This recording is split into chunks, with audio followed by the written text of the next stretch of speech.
नमस्कार, मैं प्रतीक्षा पांडे और आप देख रहे हैं आपका अपना न्यूज चैनल हर्ष न्यूज, देसी भी विदेशी भी।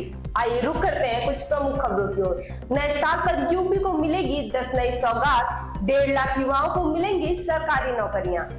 नशे में धुत दरोगा ने उड़ाई यातायात नियम की धज्जियां, ड्यूटी पर तैनात दरोगा पर कार चढ़ाने का किया प्रयास। पत्रकार से बहस करना मंत्री जी को पड़ा भारी, ट्विटर पर पोस्ट कर मांगी माफी। नए साल की शुरुआत के साथ ही सरकार ने आईपीएस अफसरों को दी बड़ी सौगात, 50 आईपीएस अफसर हुए पदोन्नत। केजीएमयू में छात्रा के साथ हुआ यौन शोषण, आरोपी ने अश्लील तस्वीरों को वायरल करने की दी धमकी।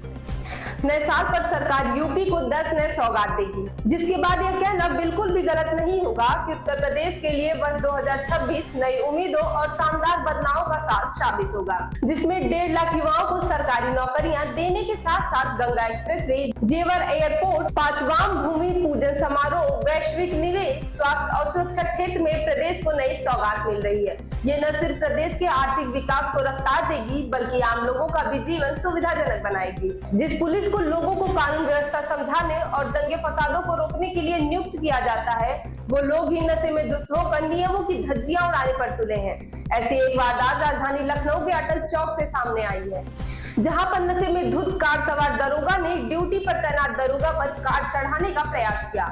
बताया जा रहा है कि जब दरोगा ने उसे कार किनारे लगाने को कहा, तो वो दरोगा को कार से धक्का देकर भागने का प्रयास करने लगा और सड़क पर लगभग 70 मीटर तक कार दौड़ा दी। जब पुलिसकर्मियों ने उसे रोकने का प्रयास किया तो आरोपी ने कार की रफ्तार बढ़ा दी, जिसके बाद चौराहे पर तैनात सिपाहियों ने कार के आगे बैरियर लगाकर उसे रोका। पुलिस उपायुक्त यातायात बीच बचाव के लिए पहुंची तो आरोपित उनसे भी उलझ गया और वर्दी उतरवाने की धमकी देने लगा। फिलहाल पुलिस ने आरोपित को गिरफ्तार किया है। पूछताछ में आरोपित दरोगा की पहचान अमित जायसवाल के रूप में हुई है। वर्तमान में वह बाराबंकी पुलिस लाइन में तैनात है। बुधवार की रात नए वर्ष का जश्न मनाने के लिए हजरतगंज इलाके में बड़ी संख्या में लोग पहुंचे थे। आयोजन सकुशल संपन्न कराने के लिए यातायात डाइवर्ट किया गया था और कई पुलिसकर्मी तैनात किए गए थे। इसी बीच दरोगा डाइवर्जन में घुसने का प्रयास कर रहा था। पुलिस द्वारा रोके जाने पर यह विवाद शुरू हुआ था। मध्य प्रदेश के इंदौर शहर में दूषित पानी की सप्लाई का बड़ा हादसा हुआ है। पाइपलाइन लीकेज के कारण सीवर का पानी पीने के जल में मिल गया, जिससे उल्टी दस्त की महामारी फैल गई। अब तक 10 लोगों की मौत हो चुकी है, जबकि 2000 से अधिक लोग प्रभावित हुए हैं।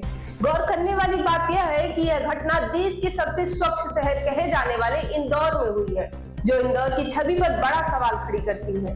जिसके बाद मुख्यमंत्री डॉक्टर मोहन यादव ने मामले को गंभीरता से लेते हुए जांच कमेटी गठित की और 3 अधिकारियों को निलंबित कर एक को सेवा से बर्खास्त कर दिया। प्रभावितों के इलाज का खर्च सरकार उठा रही है और टैंकरों में पानी साफ करने की व्यवस्था की जा रही है। ऐसे में बुधवार को एमजेजीएम मेडिकल कॉलेज में सीएम की बैठक के बाद कैबिनेट मंत्री कैलाश विजयवर्गीय बाहर निकले।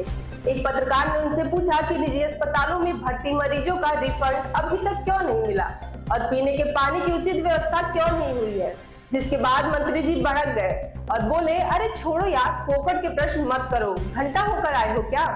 पत्रकार के जोर देने पर अपशब्दों का भी इस्तेमाल किया गया और वहां से चले गए। इस दौरान एक पार्षद ने भी पत्रकार से तीखी बहस की, जिसके बाद घटना का वीडियो सोशल मीडिया पर वायरल हो गया। बहुत सारे लोगों को अभी तक जो रिफंड की बात कही गई थी वो भी नहीं मिला कैलाश जी, और पीने के पानी की ठीक से व्यवस्था। छोड़ो यार, तुम फोकट प्रश्न मत पूछो। नहीं फोकट नहीं, ये तो मैं तो वहाँ होकर आया हूँ। क्या कैलाश जी बात ठीक से कीजिए, नहीं शब्दों का चयन ठीक रखिए। कैलाश जी आप ढंग से बात नहीं कर रहे हैं। नहीं, वीडियो वायरल होने के बाद देर रात मंत्री कैलाश विजयवर्गीय ने एक्स पर पोस्ट कर माफी मांगी।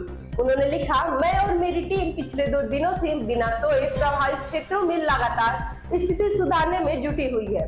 दूषित पानी से मेरे लोग पीड़ित हैं और कुछ तो हमें छोड़कर भी चले गए। इस गहरे दुख की अवस्था में मीडिया के एक प्रश्न पर मेरे शब्द गलत निकल गए, इसके लिए मैं खेद प्रकट करता हूँ। लेकिन जब तक मेरे लोग पूरी तरह सुरक्षित और स्वस्थ नहीं हो जाते, मैं शांत नहीं बैठूंगा। प्रशासन का दावा है कि स्थिति अब नियंत्रण में है और जांच के बाद दोषियों पर सख्त कार्यवाही होगी। सरकार ने नववर्ष की पूर्व संध्या पर 50 आईपीएस अफसरों को पदोन्नत किया है। वर्ष 2001 बैच के 3 आईपीएस अफसरों को आईजी से डीजीए के पद पर पदोन्नत किया गया।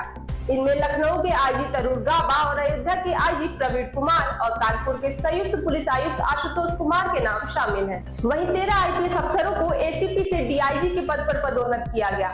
वर्ष 2008 बैच के किरण एस, आनंद सुरेश राव कुलकर्णी, एन कोलांजी, अमित वर्मा, राजीव मल्होत्रा, पर डॉक्टर अखिलेश कुमार निगम को पुलिस महानिरीक्षक के पद पर पदोन्नत किया गया। वर्ष 2012 के विजय ढूल, घुले सुशील चंद्र भान, आशीष तिवारी, सचिंद्र पटेल, विपिन टांडा, प्रताप गोपेंद्र यादव, अभिषेक यादव, संकल्प शर्मा, सोमेन वर्मा, यमुना प्रसाद, संतोष कुमार मिश्रा, हेमराज मीना व राजकरण नैयर को पुलिस उप महानिरीक्षक के रूप पर पदोन्नत किया गया। इसके अलावा वर्ष 2013 बैच के 28 IPS अधिकारियों को सिलेक्शन ग्रेड दिया गया। लखनऊ के केजीएमयू में आए दिन यौन शोषण और लव जिहाद का मामला सामने आता रहता है। ऐसे में केजीएमयू से एक और मामला सामने आया है, जहां नर्सिंग की तैयारी कर रही छात्रा ने केजीएमयू से इंटर्नशिप कर रहे MBBS डॉक्टर मोहम्मद आदिल के खिलाफ शादी का झांसा देकर यौन शोषण का आरोप लगाया है, जिसके बाद छात्रा ने कैसरबाग थाने में FIR दर्ज कराई। छात्रा ने आरोपी पर उसकी अश्लील तस्वीरें सोशल मीडिया पर वायरल करने की धमकी देने का भी आरोप लगाया है। बता दें कि अलीगंज स्थित PG में रहने वाली छात्रा की कुछ समय पहले कैसरबाग आगा साहब की कोठी की स्थित फ्लैट निवासी मोहम्मद आदिल से मुलाकात हुई थी। आरोप है कि आदिल ने पहले उनसे दोस्ती की और फिर प्यार का झांसा देकर उन्हें फंसाया। इसके बाद आरोपी ने शादी का झांसा देकर उन्हें अपने फ्लैट पर बुलाया और वहां यौन शोषण किया। कुछ दिनों पहले छात्र ने आरोपी से शादी की बात कही तो वह टाल मटोल करने लगा। छात्र के दबाव बनाने पर आरोपी शादी से मुकर गया और उसके साथ गाली गलौज करते हुए उसकी अश्लील तस्वीरें सोशल मीडिया पर वायरल करने की धमकी देने लगा। जांच में पता चला है कि आरोपी मूल रूप से बरेली का रहने वाला है।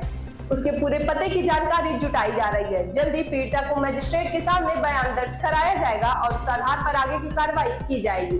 ऐसी और तमाम खबरों के लिए हमारे चैनल हर्ष न्यूज को लाइक और सब्सक्राइब